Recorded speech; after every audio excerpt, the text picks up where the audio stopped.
There are stories that defy logic. Stories that slip through the cracks of time itself.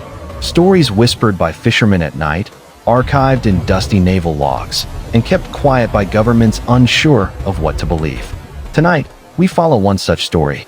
A story that begins in the year 1702 and resurfaces in 2022, unchanged.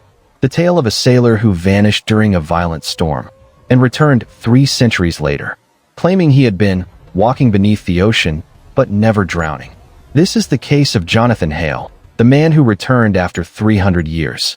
Chapter 1. The Last Voyage of 1702. According to British naval records, Jonathan Hale was a 31-year-old navigator aboard the Resolute, a merchant vessel caught in a historic storm off the coast of Bermuda. A surviving sailor's log reads, "He stepped onto the deck when the lightning split the sky, and the sea swallowed him as if it opened a mouth. No body was found. His wife waited 6 months before accepting he was gone. His name was carved into a stone, and life moved on. For 300 years, nothing." Chapter 2. The Modern Sighting. In July 2022, a small fishing crew near the same region radioed the Coast Guard. "We found a man floating in perfect stillness. He's breathing and dressed like a sailor from another century." When the rescue team pulled him aboard, the man whispered in a weak, trembling voice, "Is the storm over? Where is Captain Briggs? Why is the sky so bright?" He had no scars, no signs of water exposure, and his clothing, woolen, salt-faded, matched textile patterns from the early 1700s. The man identified himself clearly. "My name is Jonathan Hale, navigator of His Majesty's merchant vessel." He looked exactly 31 years of age, just as he was when he vanished. Chapter 3. The First Interview. 2 days later, a marine historian named Dr. Edwin Carrington was granted permission to speak with the man. Dr. Carrington described him as 5 feet 11 inches, lean and sea-weathered, long dark hair tied in a rope knot, an old woolen naval jacket, eyes pale blue with ring-shaped discolorations around the irises, skin colder than normal flesh. Carrington's interview was recorded. When asked what happened after he fell overboard, Jonathan's voice shook. "I didn't fall, something pulled me. A hand made of water itself. The sea opened like a doorway." Carrington said in a terrified voice. "What do you mean a doorway?" Jonathan whispered. "There were stone steps beneath the ocean, tall arches, and lights that move like living stars. I walked. For days. Maybe months. I didn't drown. The water felt like air." Chapter 4. The City Below. In later interviews, Jonathan described a place he called the Quiet Roads. He said in a breathless voice, "Imagine streets made of shifting sand, held together by voices, and towering shapes like ruins that breathe." Carrington pressed him. "What did you see?" Jonathan answered softly, "People, or what used to be people. Their bodies ripple like water. They watch you, but do not blink." When asked if they harmed him, "They don't touch unless you try to leave. I tried once. That's when I saw their faces." He grew pale and leaned forward, staring into his hands as if seeing them underwater again. Then he continued, "Their faces change. Constantly.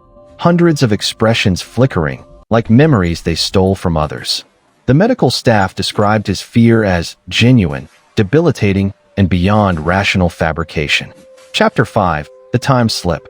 Multiple neurological evaluations revealed a strange anomaly. His circadian rhythm matched 18th century daylight cycles. His blood contained unidentified salt crystals. His hair held deep ocean microflora, found only below 8,000 meters. His internal body temperature remained at 31 degrees Celsius without causing hypothermia symptoms. Scientists asked him if time passed differently below. Jonathan replied, "There is no time down there. Only walking, and the feeling someone is guiding your feet." When asked how he returned, Jonathan said in a shaking voice, "The storm returned. The same one. As if no time had passed. A wall of waves struck the city. The water thinned, and the sky came back." Chapter 6. The Government Intervenes. After his third interview, Jonathan Hale was classified as a temporal anomaly and removed from the civilian hospital. Government agents confiscated all audio recordings, physical samples, clothing. Jonathan himself, Dr. Carrington, in a panicked tremor, told a journalist colleague, "That man is not from here, and whatever pulled him below is not done with him." 1 week later, Carrington disappeared. Chapter 7. Leaked footage. In October 2022, a short clip leaked onto deep web forums. It shows Jonathan in a dim storage room, seated, wrists loosely restrained. He is calm, staring at the floor. Then he raises his head, eyes glassy, and says, "They're calling me back. I can hear the footsteps under the floor." Suddenly, water begins seeping across the concrete. Jonathan looks directly into the camera and whispers, "If I go again, I will not come back alone." The footage ends abruptly. The facility reported a pipe malfunction. Jonathan Hale has not been seen since. Chapter 8. Theories. Experts have proposed multiple explanations. 1. A time loop. He was pulled into a realm where time does not flow. 2. A deep-sea entity. Something ancient and intelligent offered him passage. 3. A dimensional slip. The ocean floor contains rifts between physical realities. 4. A government fabrication.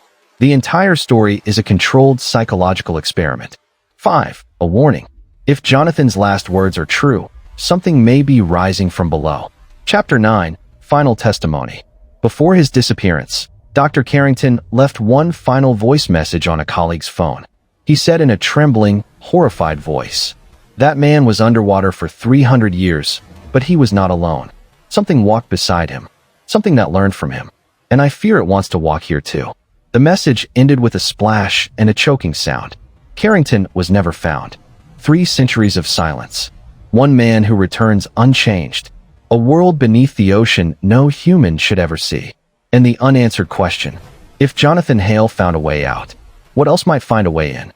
This is the story of the man who came back after 300 years. And perhaps the first chapter of something far older. Thank you for watching this video. I hope you enjoyed it just as I did. Remember to subscribe to the channel and click on the like button for more. I hope you learned some valuable lessons from this video today. See you in our next video.